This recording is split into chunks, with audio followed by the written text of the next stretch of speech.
దేవుడు ఈ సత్యానికి మనల్ని డెడికేట్ చేస్తాడు. అందుకని ఈ సత్యం కోసమే మనం జీవించాలి. అందుకు ఈ విధమైన చక్కని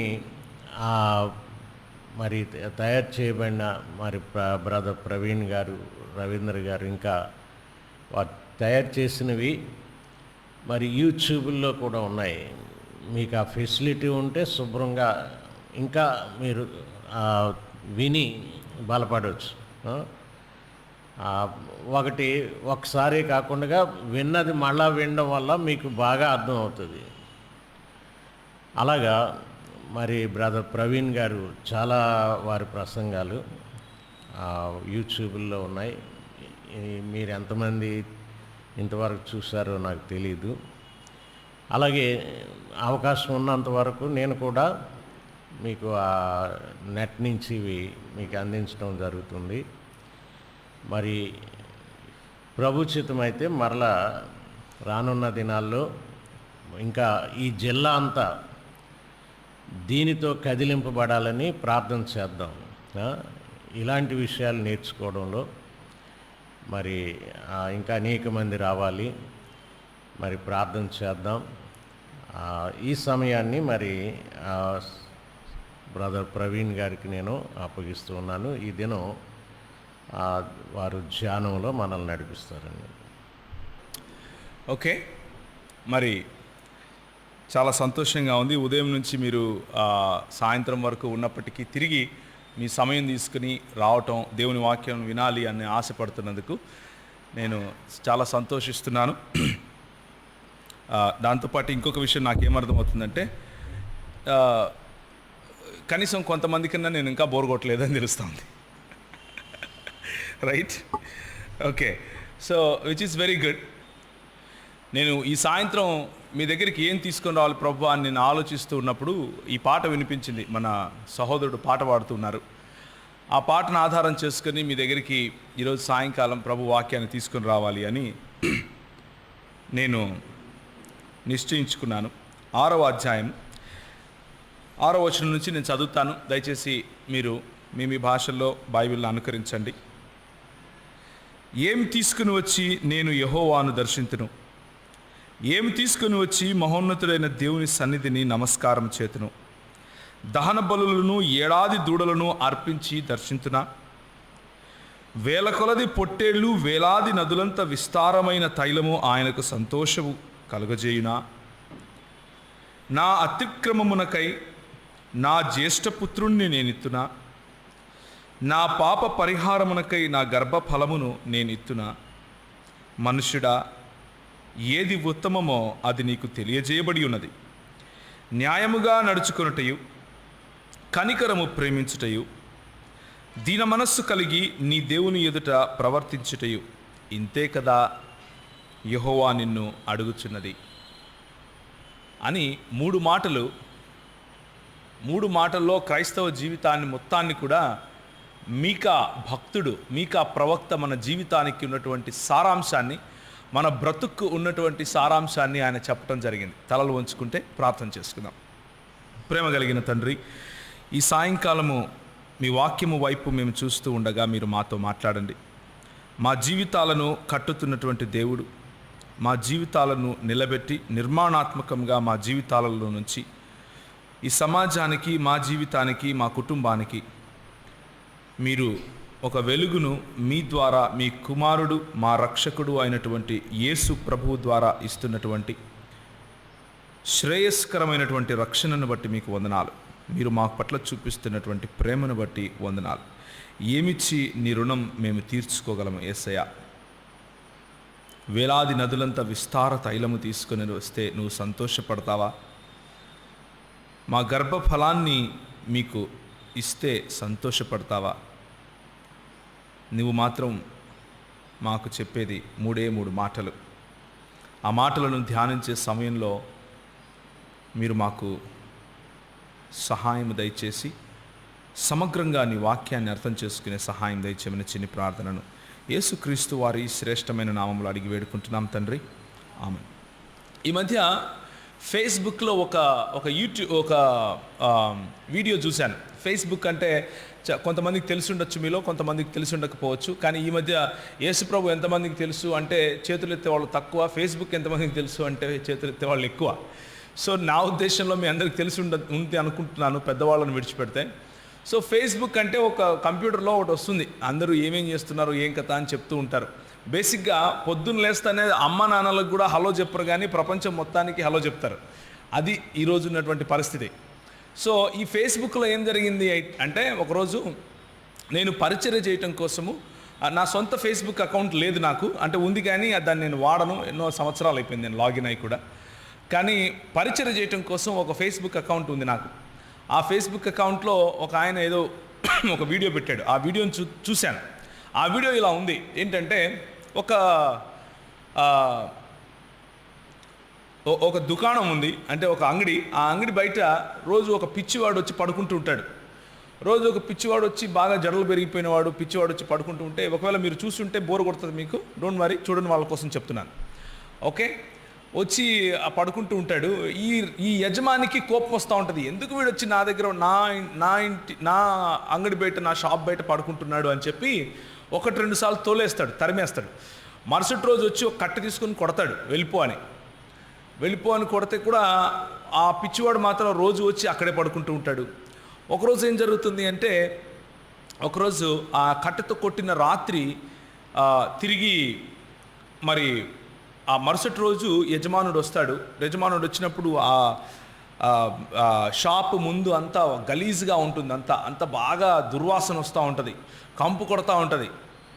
అప్పుడు ఈయనకు కోపం వచ్చి, వాడే చేస్తుంటాడు, వాడు వస్తే పట్టుకుని తన్నుతాను అని చెప్పి రెడీగా ఉండి చూస్తూ ఉంటాడు. కానీ ఆ పిచ్చివాడు రాడు. ఆ రోజు ఏమైపోయిందబ్బా అనుకుంటూ ఉంటాడు. పక్కన ఉన్నటువంటి షాప్ వాళ్ళు కూడా ఈయన ప్రతిసారి ఆయనను తరమటము, ఆయనను తిట్టటము, ఆయనను కొట్టడం చూసి వాళ్ళు బాధపడేవాళ్ళు. ఎందుకే వాళ్ళని కొడతావు, పాపం పిచ్చోడు కదా, వదిలేయకపోయావా, రాత్రే కదా పడుకున్నాడు, ఉదయం వచ్చి షాప్ తెరిచినప్పుడు ఉంటాడు, అంతే కదా, ఎందుకు కొడుతున్నావు అని అనుకునేవాళ్ళు. సో ఈ పిచ్చివాడు లేకపోయే వరకు ఈయనకు కొంచెం బాధ అవుతుంది. ఒక రోజు గడిచిపోతుంది, రెండో రోజు మరి సరే ఏం జరిగింది అసలు అని చెప్పి ఆ షాపుకు బయట ఒక కెమెరా పెట్టుంటాడు ఈ వ్యక్తి. ఒక చిన్న కెమెరా, సీసీ కెమెరా అనమాట, ఎవరు వస్తున్నారు ఎవరు వెళ్తున్నారు చూడటం కోసం. అందులో ఏం జరిగిందో చూద్దాము అని చెప్పి ఆ కెమెరా రికార్డ్ చేసినటువంటి రికార్డింగ్ను ఓపెన్ చేసి చూస్తాడు. ఆ రికార్డింగ్లో ఏముంటుంది అంటే, ఈ పిచ్చివాడు రోజు రాత్రి అక్కడ పడుకున్నప్పుడు ఒక ఆకతాయి మూక అక్కడికి వచ్చేవాళ్ళు. ఆకతాయి మూక అక్కడికి వస్తే ఒకానొక రోజు ఆయనకేదో కొంచెం తినటానికి పెట్టాడు అన్న విశ్వాసంతో ఎప్పుడు అక్కడే ఉంటాడు. ఎప్పుడు అక్కడే ఉండు, రాత్రి ఎవరు అక్కడికి రాకుండా, రాత్రి దొంగతనం జరగకుండా చూసుకునేవాడు. పాపం ఎవరు వచ్చినా తోలేసేవాడు. కానీ ఒకరోజు, అంటే ఈయన ఏ రోజైతే కొట్టాడో ఆ రోజు సాయంత్రం మాత్రం ఏం జరుగుతుంది అంటే, ఒక ఆకతాయి మూక తాగుతూ అక్కడికి వచ్చి, మరి వాళ్ళు ఆ షట్టర్ దగ్గర మొత్తం యూరిన్ పోస్తారు. యూరిన్ పోసినప్పుడు ఈయనకు కోపం వచ్చి పిచ్చివాడికి వాళ్ళని తరిమేస్తాడు. వాళ్ళని తరిమేసేటప్పుడు ఆ ఆకతాయి మూకలో ఒకడు ఏం చేస్తాడంటే కత్తి తీసుకుని పొడిచేసి ఆ పిచ్చివాడిని చంపేస్తాడు. చంపేసినప్పుడు మరి ఆ పిచ్చివాడు చనిపోతే అక్కడ నుంచి ఎవరో తీసుకుని వెళ్ళిపోతారు. అక్కడి వరకు నాకు వీడియో గుర్తుంది, ఆ తర్వాత ఏమవుతుందో నాకు తెలియదు. సో ఈ విషయము నేను చూసినప్పుడు నాకేమనిపించింది అంటే, ప్రజలు ఏం గమనిస్తారు, ప్రజలకు ఏం కావాలి, ప్రజలకు ఏది కావాలి, ఏది అందిన తరువాత అది కావాలి అని అనుకుంటారు. ప్రజలు దేనికోసమైతే పాకులాడుతారో అది దగ్గర ఉన్నంత వరకు వారికి తెలియదు, దగ్గరికి నుంచి వెళ్ళిపోయిన తర్వాత దాని విలువ తెలుస్తుంది అన్న విషయం గుర్తొచ్చింది నాకు. మన రక్షణ జీవితం కూడా అలాంటిదే. అప్పుడప్పుడు మనం కలిగి ఉన్న రక్షణను, మనకు ప్రభువు ఇచ్చినటువంటి ఆశీర్వాదాలను విడిచిపెట్టి ఆ ఆశీర్వాదాలను తోలేసే ప్రయత్నం కూడా చేస్తూ ఉంటాం. ఇది ఒక రకమైనటువంటి అన్యాయముతో కూడినటువంటి పని. అతను అన్యాయానికి గురి అయ్యాడు. నిజానికి న్యాయయుక్తంగా చేయాలి అంటే ఈ యజమానుడు ఆయనను సత్కరించాలి. నా షాప్ పైనికి ఎలాంటి దొంగలు రాకుండా, గలీజ్గా చేయకుండా నువ్వు నన్ను కాపాడావు కదా అని సత్కరించాలి. కానీ అన్యాయానికి బదులు, ఈయన చేసిన న్యాయానికి బదులు అన్యాయం లభించింది. ఏం లభించింది? తరిమివేయబడినా కానీ అక్కడికి వస్తే పొడిచివేయబడి అక్కడ చనిపోయాడేమో బహుశా. అది లోకంలో ఉన్నటువంటి న్యాయం, లోకంలో ఉన్నటువంటి పరిస్థితి ఇలాగే ఉంటుంది. అయితే ఈరోజు సాయంకాలం మీ దృష్టిని నేను యేసు ప్రభు వైపు కేంద్రీకరించడానికి ముందు, యేసు ప్రభు వైపుకు పిలవటానికి ముందు ఒక డివోషనల్గా, లేకపోతే ఆయన పట్ల ఆరాధ్య భావంతో కొన్ని విషయాలు నేను మీ ముందుకు చెప్పాలి అని ఆశపడుతున్నాను. అవేంటి అంటే, మీకా గ్రంథము 6వ అధ్యాయంలో 8వ వచనంలో మనం చదివినట్లుగా ఇక్కడ ఉన్నటువంటి సందర్భం ఏమిటి అంటే, మీకా భక్తుడు అంటున్నాడు, ఏమిచ్చి మనము మన ప్రభు రుణం తీర్చుకోగలం? ఆయన మన పట్ల చేసినటువంటి కార్యాలు ఒకసారి చూడండి. ఆయన మన కోసము ఎంతగానో శ్రమించి ఆయన మనల్ని తన రెక్కల పైన కాచుకుంటూ మనల్ని రక్షించిన ఉదంతం మర్చిపోయారా? మనల్ని రక్షించినటువంటి రక్షణ కార్యాన్ని మర్చిపోయారా అని గుర్తు చేస్తూ, ఇలాంటి గొప్ప దేవునికి మనం ఏమిచ్చి మన రుణం తీర్చుకోగలం అని అడుగుతున్నాడు. ఒకసారి ఇది ఎక్సడస్ అంటే నిర్గమాకాండము చూస్తారా, 19వ అధ్యాయం. నిర్గమాకాండము 19వ అధ్యాయం కనుక చూస్తే చక్కటి మాట మనకు కనిపిస్తుంది. 4వ వచనము, నేను ఐగుప్తీయులకు ఏమి చేసితినో మిమ్మును గద్ద రెక్కల మీద మోసి నా యొద్దకు మిమ్మును ఎట్లు చేర్చుకుంటునో మీరు చూచితిరి. కాగా మీరు నా మాట శ్రద్ధగా విని నా నిబంధనను అనుసరించి నడిచిన ఎడల మీరు సమస్త దేశములలో నాకు స్వకీయ సంపాద్యమగుదురు. సమస్త భూమి నాదే గదా. మీరు నాకు యాజక రూపమైన రాజ్యముగాను పరిశుద్ధమైన జనముగాను ఉందురు అని చెప్పుము అంటూ మోషేతో దేవుడు చెబుతున్నాడు. నా ప్రజలతో ఈ మాట చెప్పయా మోషే, మీరు ఎవరో తెలుసా? నా స్వకీయ సంపాద్యము.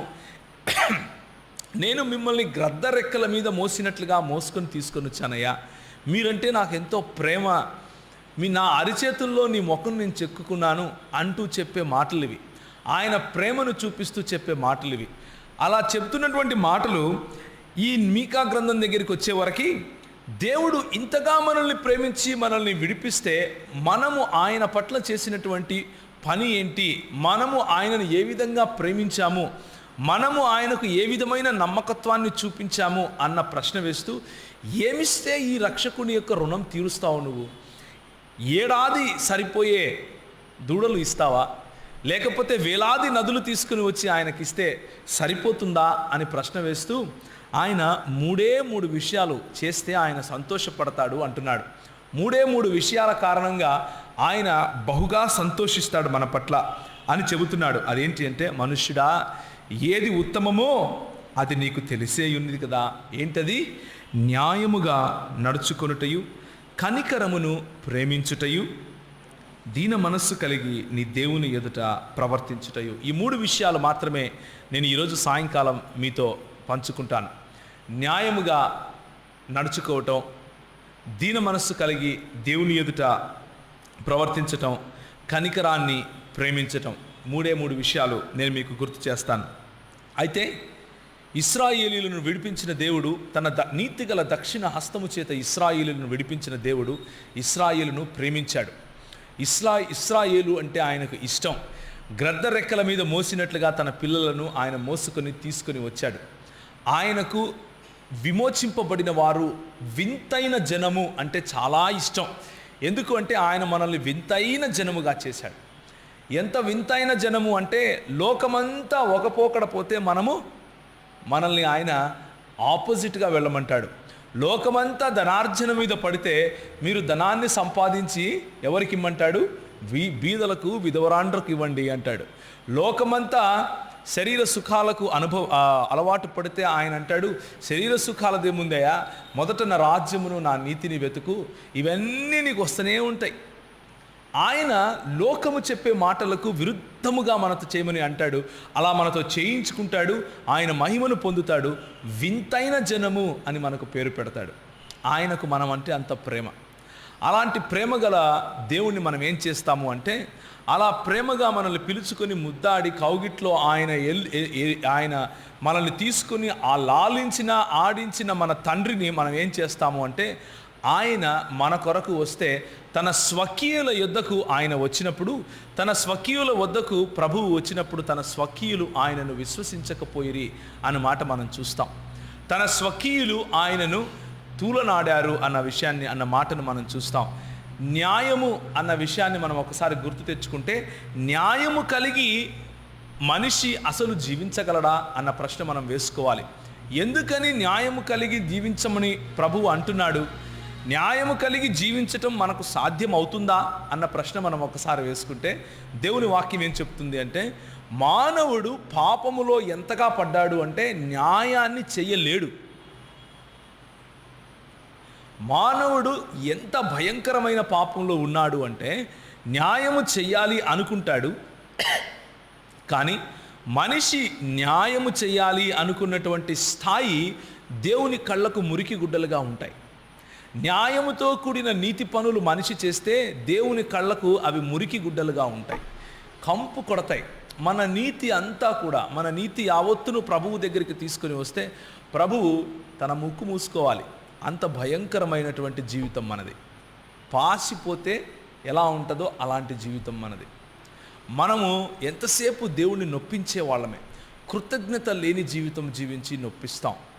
ఆయన ఇచ్చిన వాటిని ధ్యానించి ఆయనకు కృతజ్ఞత చెప్పలేని బ్రతుకు మనది. ఆయన మనకిచ్చినటువంటి ఆశీర్వాదాలను ఇంకా ఇవ్వని వాటిపైననే మనం దృష్టి పెట్టి ఆయన పైన కంప్లైనింగ్ యాటిట్యూడ్ కలిగి ఉండే క్రైస్తవ బతుకు మనది. అవునంటారా కాదంటారా?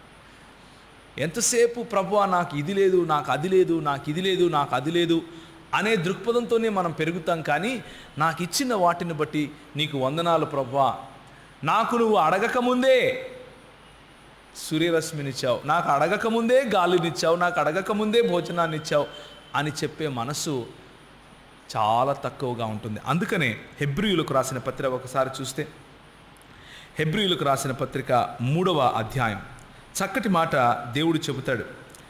కొరింథీయులకు రాసిన పత్రికలో ఇంకొక మాట ఉంటుంది, వారు అందువలననే నశించిరి అన్న మాట ఉంటుంది. ఎందువలన తెలుసా? కృతజ్ఞత లేని జీవితం కారణంగా. హెబ్రీయులకు రాసిన పత్రిక 3వ అధ్యాయం, నేడు మీరు ఆయన శబ్దము వినిన ఎడల అరణ్యములో శోధన దినమందు కోపము పుట్టించినప్పటి వలె మీ హృదయము కఠినపరచుకొనకుడి.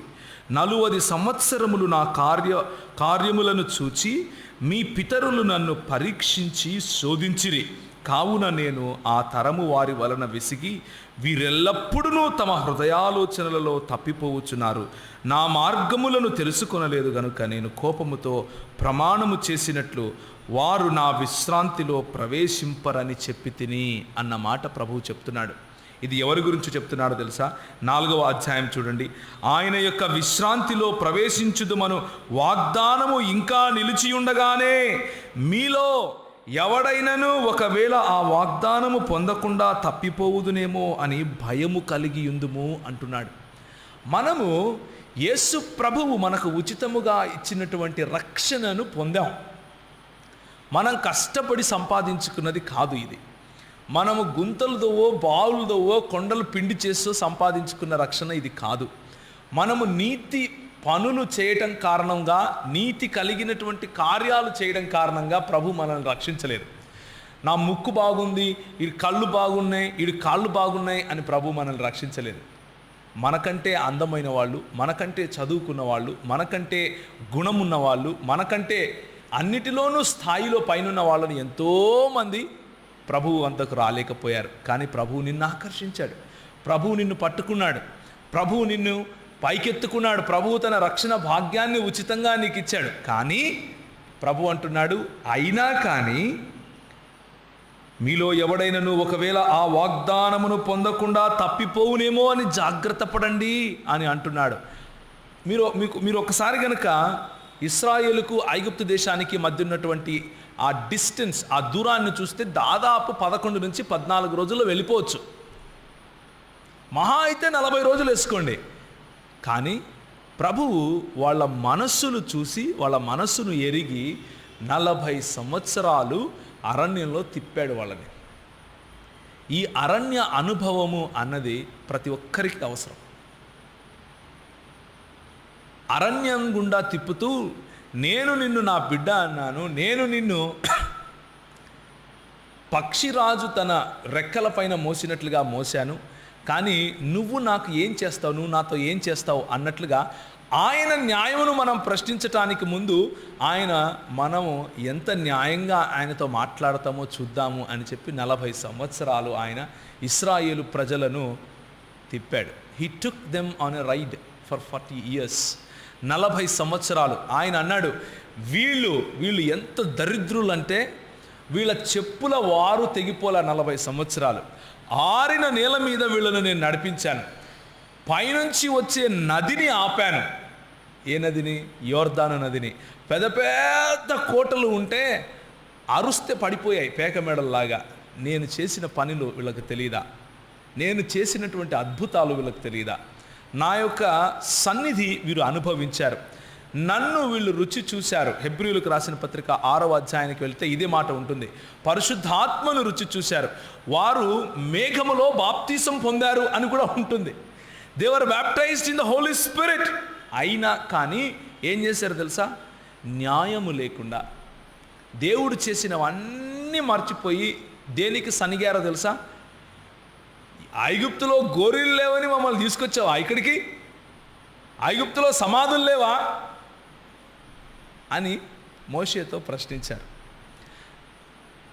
చేపలేవి?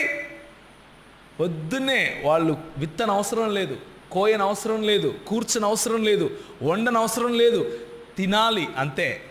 తినాలి, పైనుంచి మన్నా పడితే తినాలి. వాళ్ళు నోరు తెరుచుకొని పడుకుంటే డైరెక్ట్గా నోట్లో కూడా పడుతుందేమో. కానీ అల్లం లేదు, వెల్లుల్లి లేదు. ఏమన్నారు? ఏం తిండయా ఇది? దేవా, ఏం తిండి ఇస్తున్నావు నువ్వు మాకు? దేవదూతల భోజనము నీకు ఇస్తే మనం ఏమంటాం? అల్లం లేదు, వెల్లుల్లి లేదు, ఏం బతుకిది బతుకు? ఉన్న దానిని విస్మరించి లేని దాని గురించి పాకులాడే బ్రతుకు.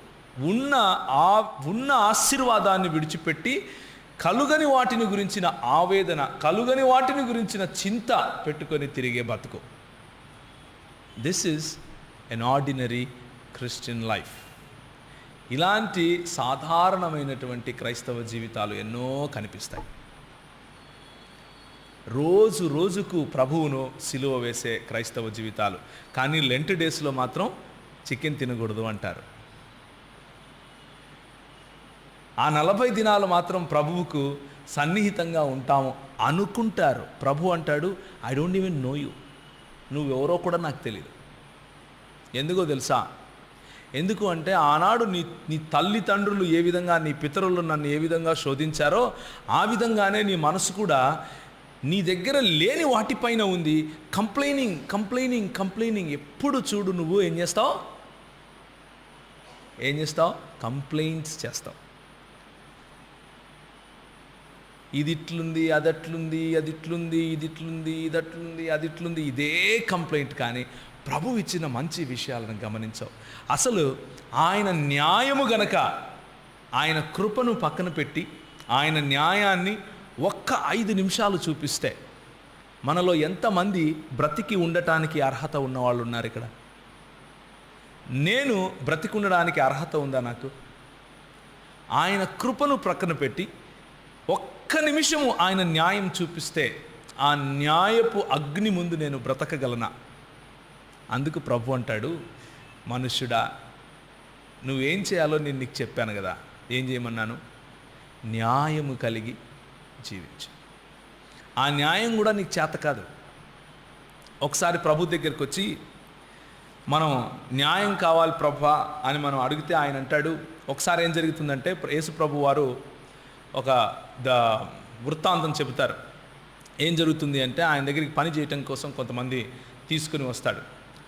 ఈ దృష్టాంతంలో లేకపోతే ఈ కథ అనుకోండి, కొంతమందిని తీసుకొని వస్తాడు. ఉదయం నుంచి సాయంత్రం వరకు కొంతమంది పని చేస్తున్నారు.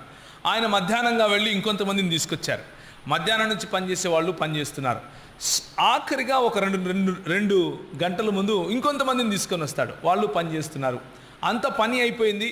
ప్రభు లేకపోతే ఆ యజమానుడు అందరికీ సమానంగా డబ్బులు ఇచ్చి పంపించేస్తున్నాడు. పంపించేస్తుంటే ఆఖరి వాడు సంతోషంగా ఉన్నాడు. ఆఖరి వాడి కంటే ముందు వాడు కొంచెము అలా మూతి పెట్టుకున్నాడు. వాడికంటే ముందు వచ్చాడు చూసారా, వాడు కోపంగా ఉన్నాడు. వెళ్ళాడుగా, ఏమయ్యా ఎందుకు కోప్పడుతున్నావు అంటే, నేను ఉదయం నుంచి పని చేస్తున్నాను, వీడు మధ్యాహ్నం వచ్చాడు, ఆడు లాస్ట్లో వచ్చాడు, నాకు వాడికి ఇద్దరికి ముగ్గురికి ఒకటేనా? ఈయన అన్నాడు, నీకు ఎంత చెప్పాను నేను? అంత ఇచ్చానా లేదా? ఇచ్చావు, కానీ వాడికి ఎందుకు ఇచ్చావు అన్నది క్వశ్చన్. నాకు ఇచ్చావా లేదా కాదు, వాడికి ఎందుకు ఇచ్చావు, ఏం న్యాయం ఇది అని అడుగుతాం మనం, అవునా కాదా? ప్రభు అంటాడు, నా న్యాయం ఇలాగే ఉంటుంది. నేను గనక నిజంగా న్యాయం చూపిస్తే నీకు రాదు, వాడికి రాదు, వాడికి రాదు. నేను ఇచ్చేవాడిని. కానీ మన కంప్లైంట్ దేని మీద ఉంటుంది? నాకు ఇచ్చావా లేదా కాదు, వాడికి ఎందుకు ఇచ్చావు అన్నదే మన ప్రశ్న. మన ఫోకస్ అంతా వేరే వాళ్ళకి ఏమొచ్చింది అన్న దానిపైన ఉంటుంది. అందుకనే మన బతుకులు అలాగే ఉంటాయి. కనుకనే మనం ఎదగలేకపోతాం, కనుకనే పైకి ఎగరలేకపోతాం. నన్ను విడిచిపెట్టు, వాడికి ఎందుకు ఇచ్చావు అన్నది మన న్యాయం. మన న్యాయానికి ప్రభు యొక్క న్యాయానికి తేడా అది. ఒక్కసారి 1 యోహాను పత్రిక చూస్తారా? 1 యోహాను పత్రిక 2వ అధ్యాయము 2వ వచనం. కొన్నిసార్లు కొంతమంది ఇలాంటి మాటలు మాట్లాడుతూ ఉంటారు. 1 యోహాను పత్రిక 2వ అధ్యాయము 2వ వచనం గట్టి చదువుతారా? ఆయనే మన పాపములకు శాంతికరమై ఉన్నాడు, మన పాపములకు మాత్రమే కాదు, సర్వలోకమునకును శాంతికరమై ఉన్నాడు. ఈ మాట కొన్నిసార్లు జీర్ణం అవ్వదు కొంతమందికి. సర్వలోకానికి ఎలా అవుతాడు ఈయన? నాకు అయితే పర్వాలేదు. మనం ఒక్కొక్కసారి ఏం చేస్తామంటే, యేసు ప్రభువును కాపీరైట్ చేసుకుంటాం. కాపీరైట్ చేసుకుని ఈయన మా దేవుడే అనుకుంటాం, మాకు మాత్రమే పరిమితం. We don't want to share him with anyone. మనం ఈయనను పంచుకునే అవకాశమే లేదు. ఇంకా మనం కులంతోనో మతంతోనో లేకపోతే ప్రాంతంతోనో యేసు ప్రభువును ముడిపెట్టేసి సంస్కృతితోనో ముడిపెట్టేసి అక్కడే ఆయనను బంధించే ప్రయత్నం చేస్తాం. ఆయన అంటాడు, నేను కొంతమందికి కాదయ్యా, లోకంలో ప్రతి ఒక్కడికి శాంతికరమై ఉన్నాను. వాడు నన్ను గ్రహిస్తే, వాడు నన్ను స్వీకరిస్తే. కానీ మనం ఏం చెప్తామంటే, అలా కాదు, అలా ఒప్పుకోం. కొంతమంది కోసమే చనిపోయాడు ఆయన, అందరి కోసం కాదు. మీకు విషయం తెలుసా? ఇది నమ్మేవాళ్ళు ఉన్నారు. యేసు ప్రభువు కొంతమంది కోసమే చనిపోయాడు అని నమ్మేవాళ్ళు ఉన్నారు. బైబిల్ వాక్యం చెబుతుంది, మన కోసము మాత్రమే కాదు, ఆయన మన పాపములకు మాత్రమే శాంతికరమే కాదు, సర్వలోకమునకు శాంతికరమై ఉన్నాడు.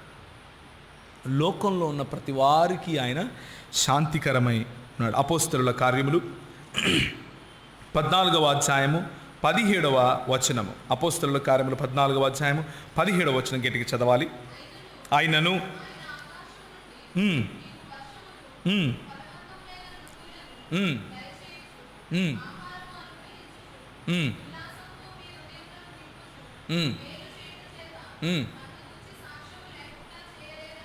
తన్ను గూర్చి సాక్ష్యం లేకుండా చేయలేదు. ఎందుకు? మేలు చేస్తున్నాడు కాబట్టి.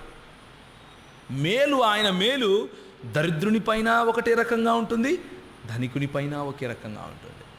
ఆయన న్యాయము ప్రతి ఒక్కరికి న్యాయము తీర్చువాడు. అయితే ఈ కృప కలిగినటువంటి న్యాయమును ఆసరాగా తీసుకుని, ఈ కృప కలిగినటువంటి న్యాయాన్ని ఆధారం చేసుకుని మన ఇష్టం వచ్చినట్లు మనము గంతులేస్తాము, మన ఇష్టం వచ్చినట్లు మన జీవితం జీవిస్తాము అని లైసెన్స్ తెచ్చుకునే వాళ్ళు కూడా ఉన్నారు. అంటే క్రైస్తవ జీవితము అంటే లైసెన్షియస్నెస్. నా ఇష్టం, నేను ఇప్పుడు రక్షణ పొందాను, నేను ఏమైనా చేయొచ్చు. ఎక్కడికి వెళ్ళిపోతాను? డైరెక్ట్గా పరలోకానికి వెళ్తాను చచ్చిపోతే అని నా జీవితంలో దుంపనాశనం వచ్చినట్లు నేను బతుకుతాను. ఏమన్నా చేసుకోవచ్చు. ఎందుకు? యేసుప్రభు చనిపోయాడు కదా నా కోసం. యేసుప్రభు అంతా నా పాపాలు తీసుకెళ్ళిపోయాడు కదా. ముందుగానే లెంట్ డేసు అంతా తీసుకెళ్ళి వేసాను కదా, ప్రతిరోజు చేస్తున్నాను 40 రోజులుగా. చనిపోయాడు ఆయన, అయిపోయింది. ఇంకేంటి, నేను డైరెక్ట్గా ఎక్కడికి వెళ్తాను? అలాంటి వాళ్ళ కోసమే హెబ్రీయులకు రాసిన పత్రిక 4వ అధ్యాయం చదివించాను. ఎవడైనా అలాంటి హృదయం కలిగి ఉన్నాడేమో జాగ్రత్త పడండి. దేవుని కృపను ఆధారం చేసుకుని దేవుని న్యాయాన్ని విస్మరించి మన ఇష్టం వచ్చినట్లు మనం బతికితే దేవుడు చూస్తూ ఊరుకున్నాడు.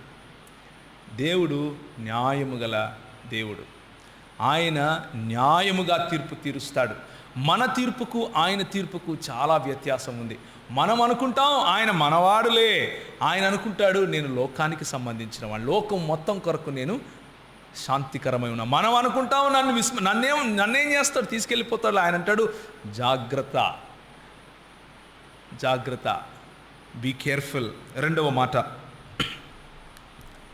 మాట, మనుష్యుడా ఏది ఉత్తమమో అది నీకు తెలియజేయబడి ఉన్నది, న్యాయముగా నడుచుకొనుటయు కనికరమును ప్రేమించుటయు. కొన్నిసార్లు న్యాయాన్ని గట్టిగా పట్టుకొని కనికరాన్ని విడిచిపెడతాం. అంటే మన దేవుడు న్యాయవంతుడైన దేవుడు కాబట్టి మనము అలాంటి న్యాయాన్ని మనమేమనుకుంటామంటే అదే న్యాయాన్ని మనం కూడా చూపిద్దాంలే అనుకుంటాం. కానీ కనికరము అనేది కూడా దేవునిలో ఒక భాగము అన్న విషయం మర్చిపోయి ఓవర్ యాక్షన్ చేస్తాం. తెలుగులో ఓవర్ యాక్షన్ అంటారు దీన్ని. యేసుప్రభు వారు మళ్ళీ ఇంకొక కథ చెప్పారు. అందులో ఏం చేశారంటే, ఒక రాజు ఉంటాడు, ఆ రాజుకు అప్పు ఒకడు ఉంటాడు. వాడిని తీసుకొని వచ్చి, అయ్యా ఏం రానైనా డబ్బులు ఇవ్వవా అంటే, నిన్ను పట్టుకొని లోపలేసేస్తాను ఇప్పుడు అంటే గిడిగిరాడతాడు మోకాళ్ళ మీద, అయ్యా నన్ను క్షమించు, నాకు కొంచెం సమయం ఇవ్వు, నేను ఏదో ఒకటి చేసి నీకు తీర్చేస్తానయ్యా అంటే, ఈయన రాజు సరేలే నిన్ను క్షమించేసానులే వెళ్ళిపో, నీకు దొరికినప్పుడు ఇవ్వుపో అంటాడు. ఈయన వెళ్తాడు, బయటికి వెళ్తాడు. ఈయనకు కూడా అప్పు ఉంటారు కొంతమంది. అప్పున్నోడి దగ్గరికి వెళ్తాడు, వెళ్ళి వాడిని పట్టుకొని 4 విరుపుతాడు. ఏమరా నాది ఎప్పుడు ఇస్తావు? వాడు ఏడుస్తాడు, అయ్యా నా దగ్గర లేదయ్యా, నాకు కొంచెం సమయం ఇవ్వు, నేను ఇస్తాను. ఒప్పుకునేదే లేదు అని కొట్టి లోపలేపిస్తాడు. కొట్టి చెరసాలలో వేయిస్తే అది రాజు చూస్తాడు. రాజు చూసి అంటాడు, నా న్యాయానికి నీ న్యాయానికి తేడా లేదా అని అడుగుతాడు. నువ్వు చేసింది అదే, వాడు చేసింది అదే. నిన్ను నేను క్షమించి కనికరం చూపిస్తే నువ్వు వాడిని క్షమించి కనికరం చూపించలేకపోయావా అని అడుగుతాడు. చాలాసార్లు క్రైస్తవ జీవితం ఇలాగే ఉంటుంది. మనము పొందేలు అవతల వాడు మాత్రం పొందటానికి వీల్లేదు. మనకు క్షమాపణ కావాలి, అవతల వాడికి క్షమాపణ వద్దు. కనికరము లేని క్రైస్తవ జీవితము ప్రభువు మెచ్చని క్రైస్తవ జీవితము. ఆయన మెచ్చుకోడు. మత్తయి సువార్త 5వ అధ్యాయము 7వ వచనము, కనికరము చూపువారు ధన్యులు, వారు కనికరము పొందుదురు. These are all basics of our Christian life. మన క్రైస్తవ జీవితానికి ఇవి ఫౌండేషన్స్, ఇవేంటివి పునాదుల వంటివి. But we tend to forget. ఇలాంటి చిన్న చిన్న విషయాలు కూడా మనం మర్చిపోతూ ఉంటాం. కనికరము లేని క్రైస్తవ జీవితాన్ని మనం చూపిస్తూ ఉంటాం. అలాగే యేసుప్రభు వారు ఇంకొక చక్కటి ఉదాహరణ చెప్పారు. ఒక తండ్రి ఉంటాడు, ఆ తండ్రికి 2 కుమారులు, రైట్? దీన్ని తప్పిపోయిన కుమారుడు అనే కథ అని పిలుస్తూ ఉంటారు. నిజానికి తప్పిపోయింది కుమారుడు కాదు. ఎవరో మీరే నాకు చెప్పండి, ఏ కుమారుడు తప్పిపోయాడో? తప్పిపోయిన కుమారుని కథ అనుకోండి. యేసుప్రభు ఈ కథ చెప్పడానికి ముందు ఇంకొక 2 కథలు చెప్పారు. మొట్టమొదటిది ఏంటంటే, 100 గొర్రెలుంటాయి. ఆ 100 గొర్రెల్లో ఒక్క గొర్రె తప్పిపోతుంది. ఒక్క గొర్రె తప్పిపోతే ఆయన వెళ్ళి ఆ 99 గొర్రెలను ఒక చోట పెట్టి ఆ ఒక్క గొర్రెను తీసుకుని వచ్చి రక్షించి దొడ్డిలో పెట్టి ఆయన పండుగ చేసుకుంటాడు. ఎంత పర్సంటేజ్ 100లో 1 అంటే ఎంత శాతం అమ్మా? 1%. ఫర్ 1%, 1% కోసం ఆయన వెతికి మరియు రక్షించుకుంటూ వచ్చాడు. రెండవ ఉదాహరణ చూడండి. ఒక స్త్రీ ఉంటుంది, రాత్రిపూట ఒక నాణెం పోగొట్టుకుంటుంది. 10 నాణ్యాలలో ఒక నాణెం పోగొట్టుకుంటుంది. ఆమె వెతికి ఆ నాణెం దొరికింది అని చెప్పి పండుగ చేసుకుంటుంది. 10లో 1 ఎంత శాతం? ఏమంటారు? 10%. అయినా 10%. 1% పోగొట్టుకున్నావా? ఈ 10% పోగొట్టుకున్నారు. ఇప్పుడు మూడవది చూడండి. ఒక రాజు ఉన్నాడు, లేకపోతే ఒక ధనికుడు ఉన్నాడు. ఆయనకు 2 కుమారులు ఉన్నారు. 2 కుమారుల్లో ఒకడు ఏం చేశాడు? నా ధనం నాకు ఇవ్వు అని చెప్పేసి వెళ్ళిపోయాడు. నా ధనం నాకు ఇవ్వు అని ఎప్పుడు అడుగుతారో తెలుసా? ఇశ్రాయేలు దేశంలో, లేకపోతే మన దేశంలో కూడా అంతే. మన దేశంలో కూడా వచ్చి, నాయనా నువ్వు నాకు చచ్చిపోయినావు అనుకుంటాను, నా డబ్బు నాకి అనే అర్థం అది. అవునా? తండ్రి బ్రతికుండగా నా డబ్బు నాకి, నా షేర్, నా భాగం నాకి అంటే అర్థం ఏంటి?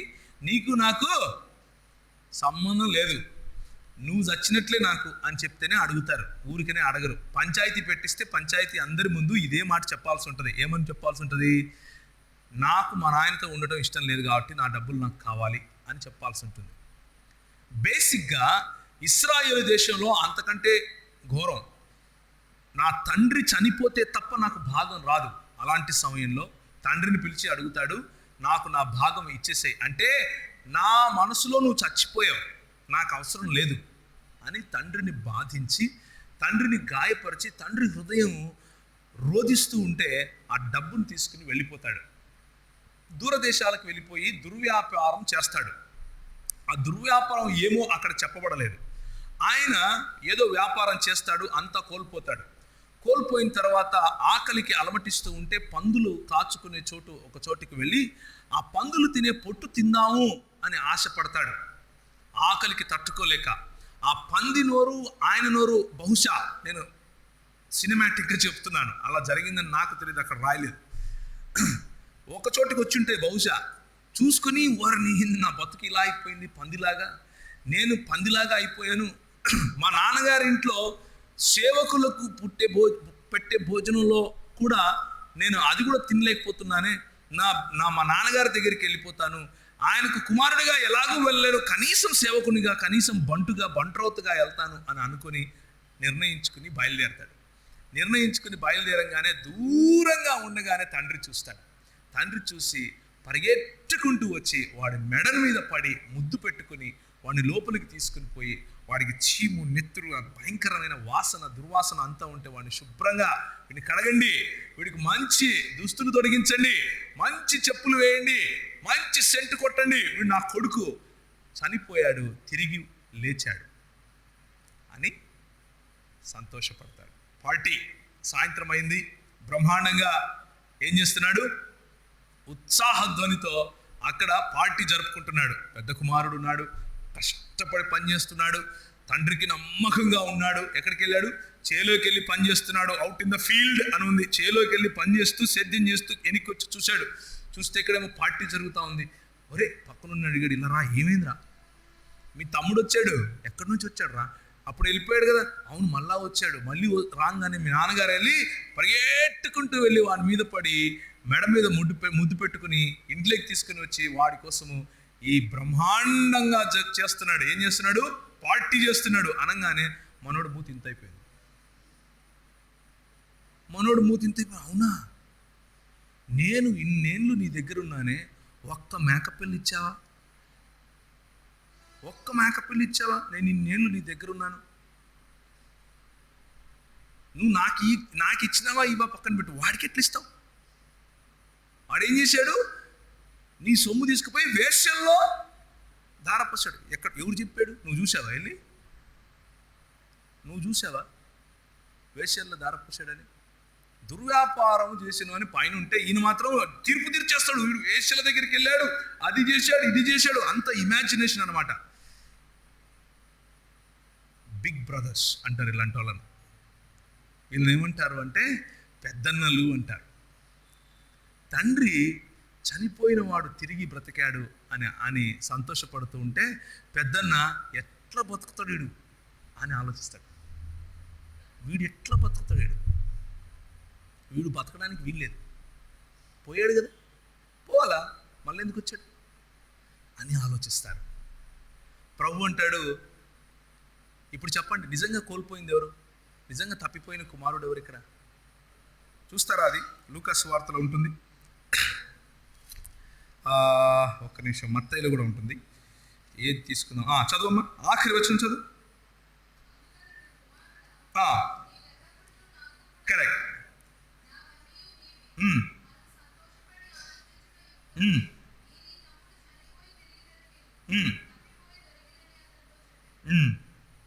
మళ్ళీ ఇంకా చదువు. దాని కింద చదువమ్మా, చదివిన దాని కింద.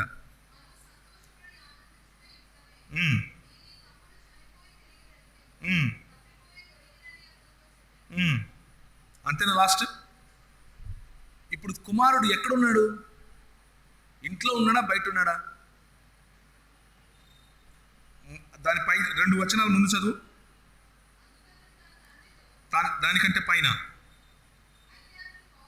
కోపపడి లోపలికి పోలేదు. ఎవరింట్లోకి పోలేదు? తండ్రి ఇంట్లోకి పోలేదు. తండ్రి ఇంటికి బయటే ఉన్నాడు.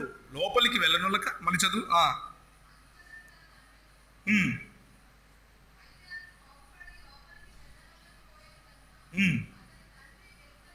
ఇప్పుడు బయటికి ఎవరు వచ్చారు?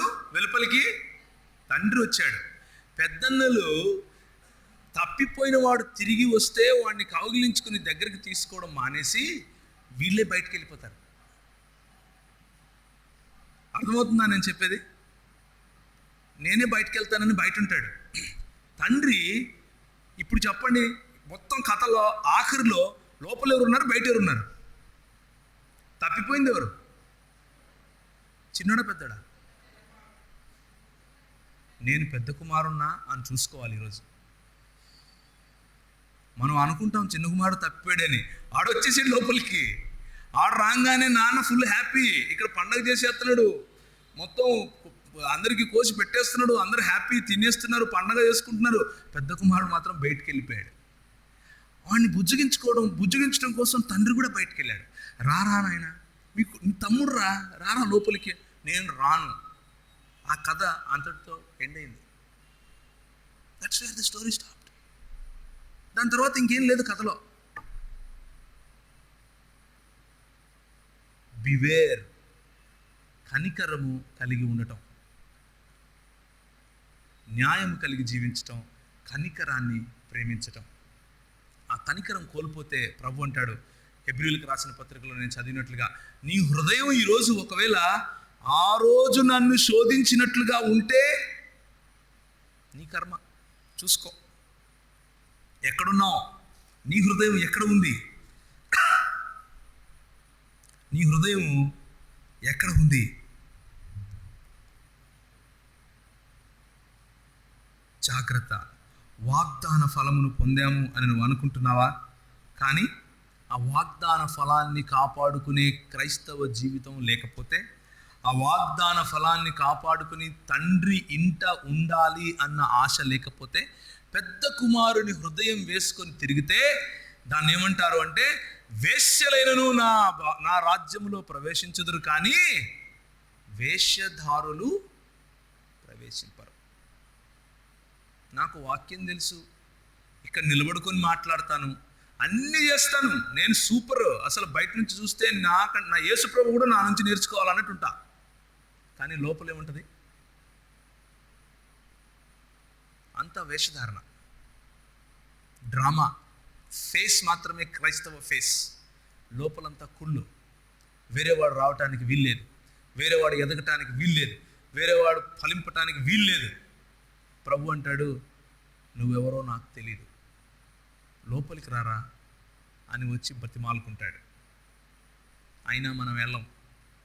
ఆయన మనల్ని విడిచిపెట్టడు, మనం ఆయన్ని విడిచిపెట్టే అవకాశం ఉంది. జాగ్రత్త పడండి.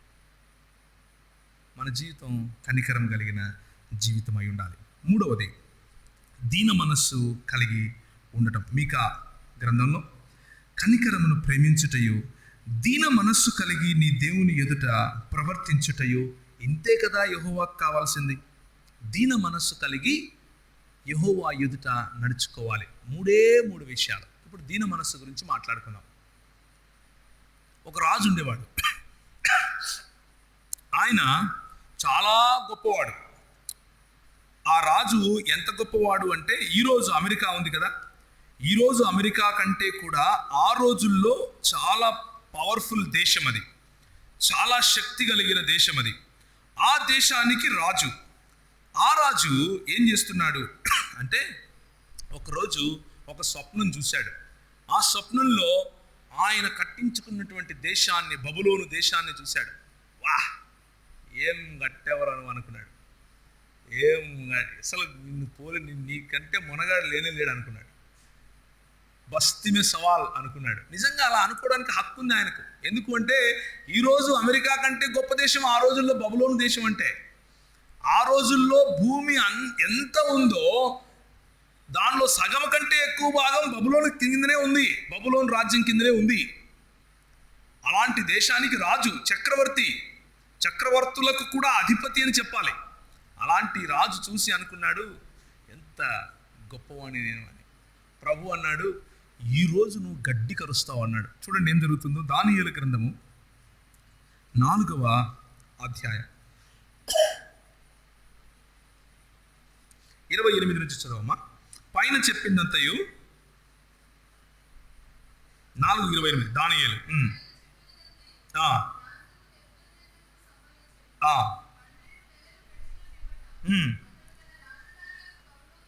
అతడు తన రాజధానియగు బబులోనులోని నగరునందు సంచరించుచుండగా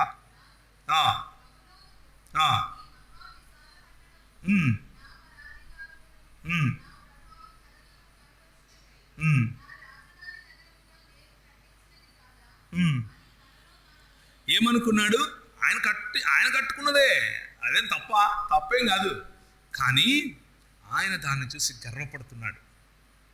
నాది ఇది అన్నాడు. నేను కట్టాను, నా ఘనత, నా గ్లోరీ అన్నాడు. ఓకే, రాజు నోట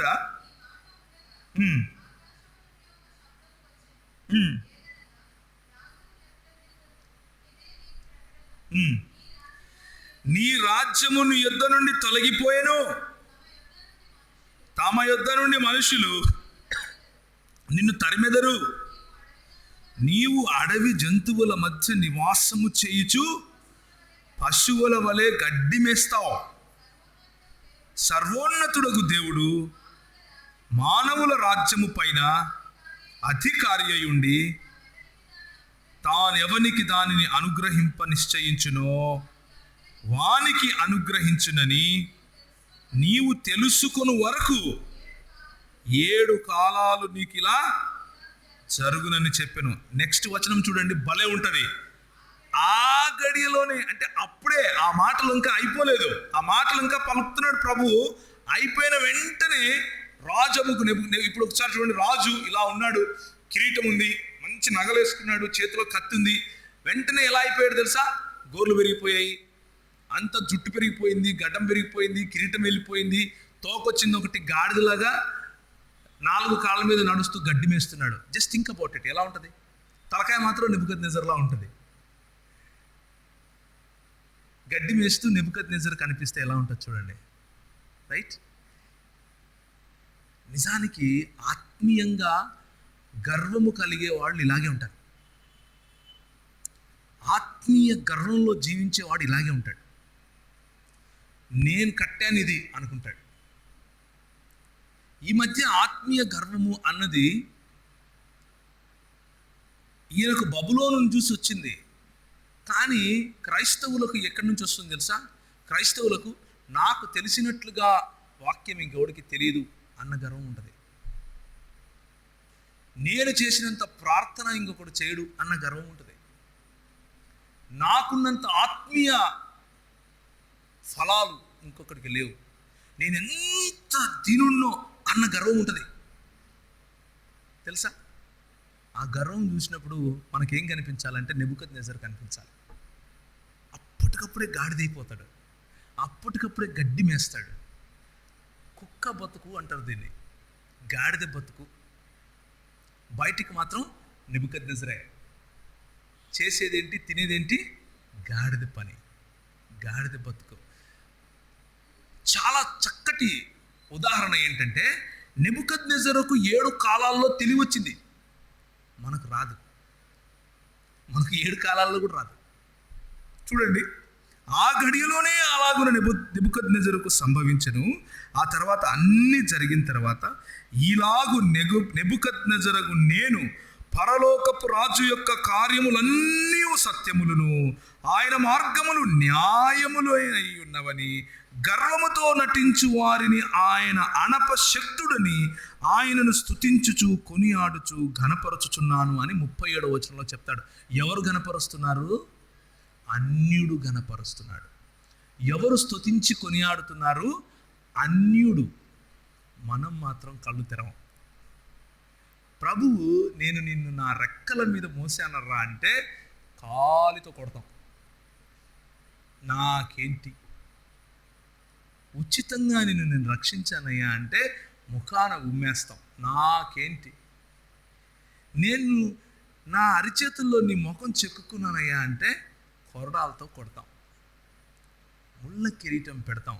మన పాపము అనే ఆ ఈటతో ఎన్నిసార్లు పక్కలో పొడిచాము, అవిధేయత అనే ఆ సిలువను ఎన్నిసార్లు ప్రభు పైన మోపాము, ఎన్నిసార్లు ఈ గర్వం అనే అహంతో ఆయనను చంపాము.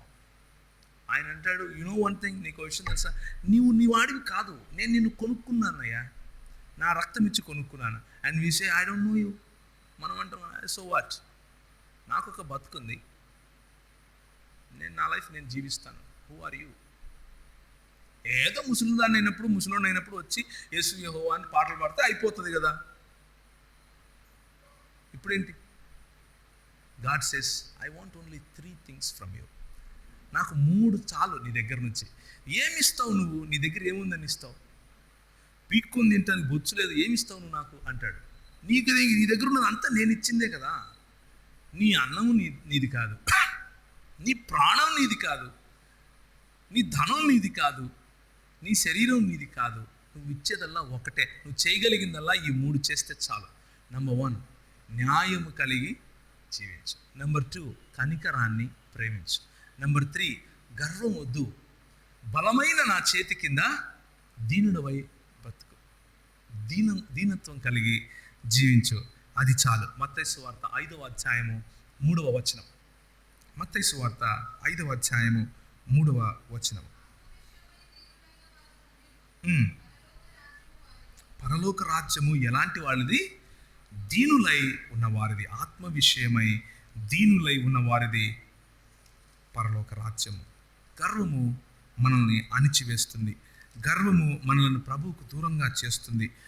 ఆత్మీయ గర్వము, ప్రభువు ఆత్మీయంగా గర్వపడే పరిసయ్యులను చూసి ఈ మాట అన్నాడు, వేషధారులు నా లోకంలో, నా రాజ్యంలో ప్రవేశింపరు.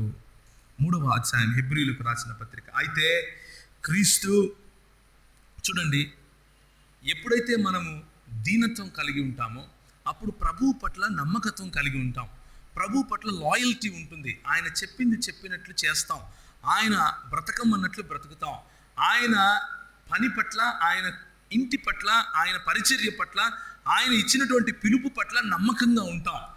మోషే ఎంత నమ్మకంగా ఉన్నాడో తెలుసా?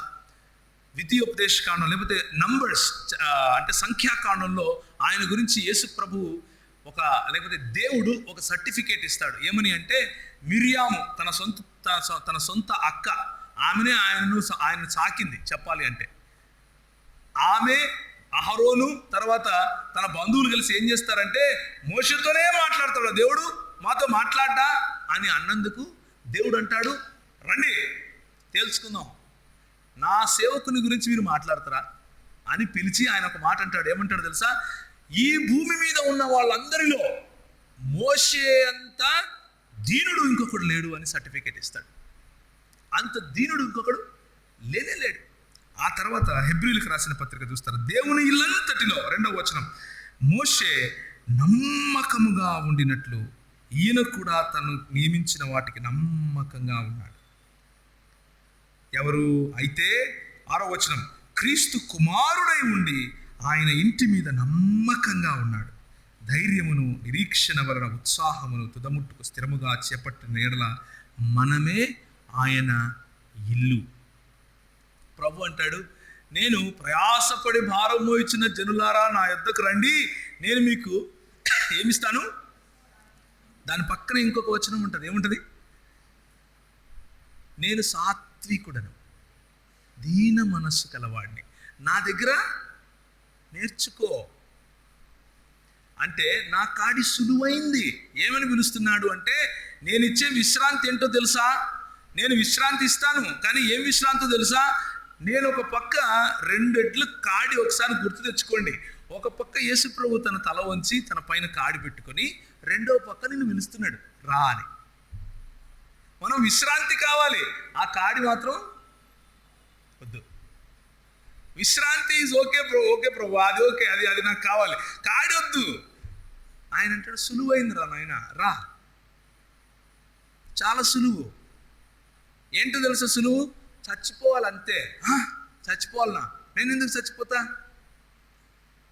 పెద్ద కుమారుని హృదయం తొందరగా చచ్చిపోదు. తండ్రి హృదయం కలిగి ఉండేవాడు లోకానికి చచ్చిపోయి తన బిడ్డలను దూరంగా ఉండగానే పరిగెత్తుకుంటూ వెళ్ళి మెడ మీద పడి ముద్దు పెడతాడు. పెద్ద కుమారుడి హృదయం కలిగి ఉండేవాడు ఈడు ఎలా బతుకుతాడు అని ప్రశ్నిస్తాడు. ప్రభు అంటాడు, నా కాడి సులువైంది. నువ్వు లోకానికి చచ్చిపోతే న్యాయం కలిగి జీవిస్తావు. నువ్వు లోకానికి చచ్చిపోతే కనికరాన్ని ప్రేమిస్తావు. నువ్వు లోకానికి చచ్చిపోతే దీన మనస్సుడవై ఉంటావు. తలలో ఉంచుకుంటే ప్రార్థన చేసుకుందాం. 3 విషయాలు ప్రభు ఈరోజు మనకు గుర్తు చేశాడు. వేలాది నదులిచ్చి నేను నిన్ను సంతోషపరచగలనా అని మనం పాట పాడతాం. గర్భఫలమైన నా జ్యేష్ఠపుత్రుని నిమ్మంటావా అని అడుగుతాం. ప్రభు అంటాడు, నాకు వద్దు, ఈ 3 చాలు. న్యాయం కలిగి జీవిస్తావా? కనికరాన్ని ప్రేమిస్తావా?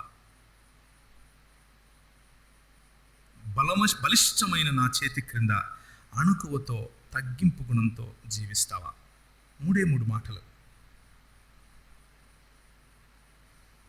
న్యాయంగా నడుచుకోవడం అనేది ఒక ఎడారి అనుభవం, సులభం కాదు. కనికరాన్ని ప్రేమించటం అన్నది ఒక ఎడారి అనుభవం, అస్సలు సులభం కాదు. నీ పాత జీవితం, నీ పాత మనస్సు, నీ పాత శరీరము నిన్ను లాగుతుంది. నువ్వు దీన మనస్సు కలిగి ఉన్నాను అన్న గర్వంలో జీవించే అవకాశం కూడా ఉంది. ప్రభు అంటాడు, ఈ 3 నాకు నీ నుంచి కావాలి. అయితే నీ విశ్వాసమునకు కర్తను కొనసాగించు వాణ్ణి కూడా నేనే. నువ్వు చేయాల్సిందల్లా ఏంటో తెలుసా? నువ్వు చచ్చిపోయావు అన్న విషయం గుర్తెరగాలి. బ్రతుకుట క్రీస్తు కోసమే అన్న విషయం జ్ఞాపకం తెచ్చుకోవాలి. యేసు ప్రభువు సిలువ మోస్తూ ఆయన ఏమంటున్నాడు అంటే, నా కాడి సులువైంది, నీ సిలువ నువ్వు ఎత్తుకొని నన్ను వెంబడించు అంటున్నాడు. ఆ సిలువ ఏమిటి అంటే న్యాయంగా నడుచుకునే సిలువ, కనికరాన్ని ప్రేమించే సిలువ, దీన మనస్సు కలిగి ఉండే సిలువ.